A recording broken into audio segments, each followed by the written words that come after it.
எல்லாத்துக்கும் வணக்கம் மக்களே. இன்றைக்கி நம்ம எதை பற்றி பார்க்க போகிறோம்னா, கன்னியாகுமரியில் இருக்கிற நம்ம திருவள்ளுவர் சிலையை பற்றி தான் பார்க்க போகிறோம்.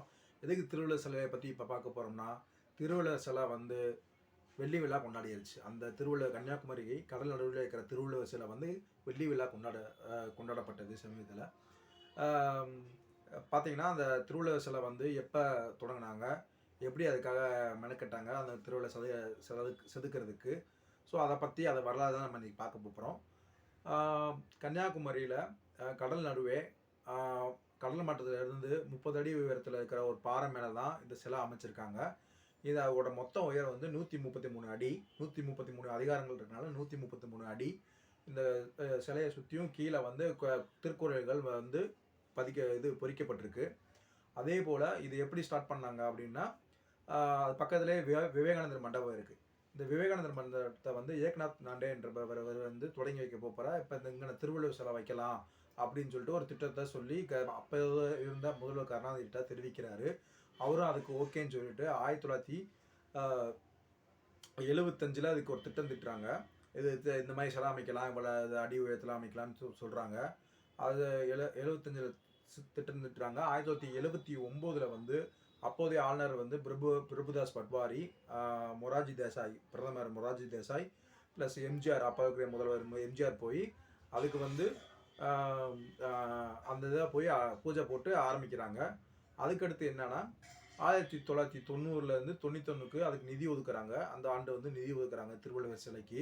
இடையில சட்டமன்ற தேர்தல் வந்ததுனால அப்படியே அந்த இதை வந்து ஸ்டார்ட் பண்ணாமல் அப்படியே இடையில கிடப்பில் போட்டாங்க. அதுக்கடுத்து 1997 வந்து கருணாநிதி அவர்கள் திருப்பி வந்து அதை ஸ்டார்ட் பண்ணி தொடங்கி வைக்கிறாரு அந்த இதை. அப்போதை அதை வந்து யார் எடுத்து அந்த சிலை வைக்கிறத வந்து கொண்டு போகிறாருன்னா, மாமல்லபுரம் அரசு சிற்ப கல்லூரி முன்னாள் முதல்வர் கணபதி அவர்கள் தலைமையில் இது வந்து ஸ்டார்ட் பண்ணுறாங்க. இது மொத்தம் 3 இடத்துல வந்து இது பண்ணாங்க சிலை செதுக்கிறது. சோழிங்கநல்லூர், கன்னியாகுமரி அண்ட் அம்பாசமுத்திரம், இந்த 3 இடத்துலையுமே வந்து இந்த சிலை செதுக்கிற வேலைகளை பார்த்தாங்க.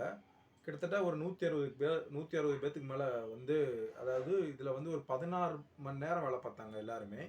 இது ஒரு 3681 கருங்கற்களால் செய்யப்பட்ட சிலை. இந்த சிலை வந்து இதுக்காகவே என்னன்னா, கொச்சினில் பாண்டுன்னு சொல்லிட்டு ஒரு கப்பல் வாங்கி அது மூலமாக கல் இதெல்லாம் கொண்டு வர்ற மாதிரியும் பொருட்கள் கொண்டு வர்றதுக்காகவும் பண்ணாங்க. இது வந்து விவேகானந்தர் பாறையில் அமர்ந்திருக்குன்னு உங்களுக்கு ஏற்கனவே சொன்னோம். விவேகானந்தர் பாறை பக்கத்துலேயே அமைஞ்சிருக்கு இந்த சிலை. எப்போ திறக்கிறாங்கன்னு பார்த்தீங்கன்னா, 1 ஜனவரி 2000 ஆண்டு திறக்கிறாங்க. இப்போ 1 ஜனவரி 2025 வந்துருச்சு. ஸோ அதான் அந்த வெள்ளி விழா வந்து இந்த அவ்வளோ தூரம் 25 வருஷமாக சுனாமி வந்து மற்ற ஒரு கடல் சீற்றங்கள், புயல் இந்த மாதிரி எது வந்தாலுமே அந்த சிலை தூரம் தாங்கி நிற்குதுன்னா அது நம்ம சிற்பக்கலைஞர்களை தான் நம்ம பாராட்டி ஆகணும். அந்த அளவுக்கு சிலையை வந்து நல்லா செதுக்கியிருக்காங்க. இந்த சிலைக்கு வந்து அந்த உப்பு காற்று பட்டு அந்த இது சிதையலாமைக்காகவே 4 வருஷத்துக்கு ஒரு தடவை மெயின்டைன் பண்ணுறாங்க. சில ரசாயன கலவைகள்லாம் பூசுகிறாங்க, காகிதக்குள்ளாக வச்சு அந்த உப்பு தன்மையெல்லாம் எடுக்கிறாங்க அந்த சிலையில், திருவள்ளுவர் சிலையில். இது வந்து பியூர் கருங்கற்களால் ஆன சிலை. நீங்கள் பார்த்தீங்கன்னா தெரியும் உங்களுக்கு திருவள்ளுவர் சிலை. ஸோ திருக்குறள் எழுதிய திருவள்ளுவர் வந்து நம்ம கன்னியாகுமரியில், அதுவும் 3 கடல் சங்கமிக்கிற இடத்துல வந்து நம்ம இருக்கிறது வந்து நம்மளுக்கு மிகப்பெரிய பெருமை. ஒரு தமிழராக பெருமை, இந்தியராகவும் நம்மளுக்கு ஒரு பெருமை தான். ஸோ காஷ்மீர் டு கன்னியாகுமரின்றப்ப அந்த கன்னியாகுமரிக்கிட்ட திருவள்ளுவர் நின்று எல்லாத்தையும் பார்க்குற மாதிரி அதை ஒரு சிலை அமைச்சிருக்கிறது வந்து நம்ம அரசாங்களையும் நன்றி சொல்லணும், மக்களுக்கும் நன்றி சொல்லணும், எல்லாத்துக்குமே நல்ல சொல்லணும். அப்போ தான் திருவள்ளுவரோட திருக்குறளோட அதோட அருமை நம்மளுக்கு எல்லாத்துக்குமே தெரிஞ்சிருக்கும். ஸோ இதுதான் நம்ம திருவள்ளுவரோட சிலையோட கதை.